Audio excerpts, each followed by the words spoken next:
and not instead. I want to start with a confession about my entire industry. For as long as I've been alive, and I've been alive a while, the whole world of food and weight and health has had the emphasis on the wrong syllable.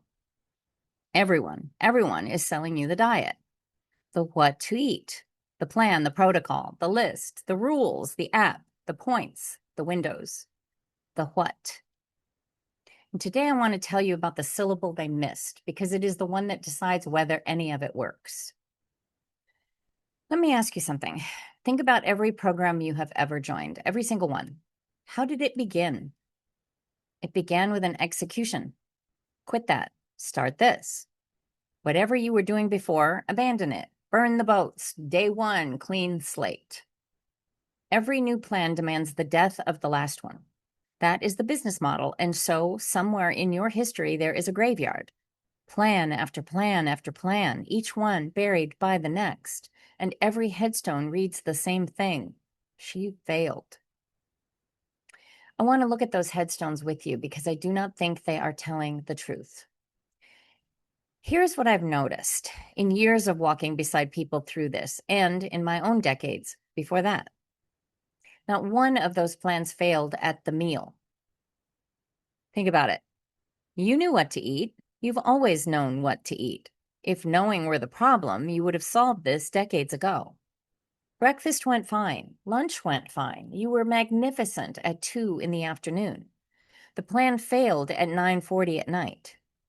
Alone, kitchen light, the day finally quiet, and everything you had been holding all day arriving at once, and no one there. That is where every plan you ever failed actually ended. Not at the food, at the alone. Which means, hear this, you never had a diet gap. You had an accompaniment gap. The who was never on the syllabus. Only the what was ever for sale. And this is not just my observation. This is beautiful science underneath it. A researcher named James Coan developed something called social baseline theory, and here's what it shows. In plain feeling language, your brain treats trusted company as a resource, not a nicety, a resource like fuel. When someone safe is with you, hard things literally cost your system less.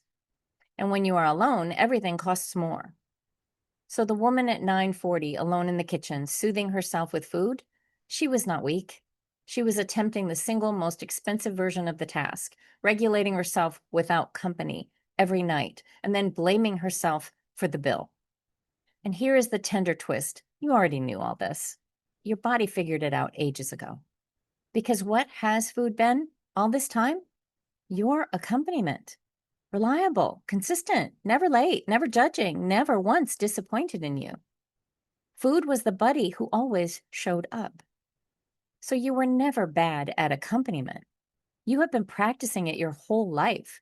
You simply hired the only companion who could be there at 9:40, which means the work was never to quit accompaniment. The work is to widen the roster. Sarah Peyton has a phrase I love for what sits underneath that moment. Alarmed aloneness. Not just alone, alarmed and alone at the same time. Food has always been the fastest answer to alarmed aloneness. It just is not the only one. So here is where I'm supposed to do the industry thing. Here's where I'm supposed to say, so quit your plan and buy mine. I'm not going to. Keep your plan. Keep your practitioner. Keep your medication. I mean it. If your food plan is serving you, keep it. If you have a dietitian, a doctor, a therapist you trust, keep them. They are treasure. If a medication is helping you, keep it. With my blessing and your doctor's. I'm not the next headstone in your graveyard. I'm not asking you to bury anything, because what has been missing was never a better what. It was company for the part no plan covers. And not instead. And I wanted to say something specifically to those of you on the new medications because you are being left out of this conversation from both sides. Something remarkable happens on those medications. The noise drops. That relentless mental chatter about food, quieter, sometimes for the first time in your life. And what a relief that is. But here is what so often goes unmentioned. The medication turns down the noise. It does not touch the reasons. The 940s are still coming. The alarmed aloneness is still there underneath the quiet. And the people who do beautifully on those medications over the long haul are the ones who use the quiet to do the underneath work with company. That is not instead of your medication. That is alongside it and not instead. I will tell you how I know this in my own body. Years ago, I did the hard thing. I took on a strict plan and I held it like a crystal vase for 2 years, terrified the whole time that I would drop it. And it worked. It gave me my health back. And I'm not going to pretend it did not. But here is the part that matters today. I never threw the vase away. What changed my life was not quitting my plan. It was what I added around it. The questioning, the studying, years of it, and still going, because no single field had the answers. I had to read across biology, psychology, the social sciences, because it turns out there aren't that many reasons we go to food. No wonder a list of foods was never going to fix it. And most of all, the company. Rooms of people who knew exactly what 940 feels like. I kept the what. I finally got the who. So what do I mean by accompaniment? Because it is not a buzzword to me. It's the foundation underneath everything I build, not the whole building. The work has 3 strands: the company, the understanding, and the practice that actually rewires the pathways. But the company is the floor the other 2 stand on. Without it, the understanding stays in your head and the practice stays on the shelf. Accompaniment is not accountability. No one is checking your homework. No one is weighing you, measuring you, auditing your choices. Accountability is a supervisor. Accompaniment is a companion. It is resonance, not reassurance. Not, you're fine, don't worry. But I know exactly where you are because I have stood there. Your nervous system can tell the difference. Reassurance bounces off. Resonance lands. It is daily because 940 comes daily. It is more days than not because that is how brains actually change. And when you drift, and you will, we all do, drift is information, never failure.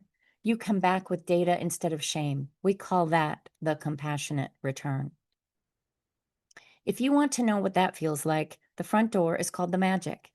It is my daily connection community. Live calls 5 days a week at multiple times of the day.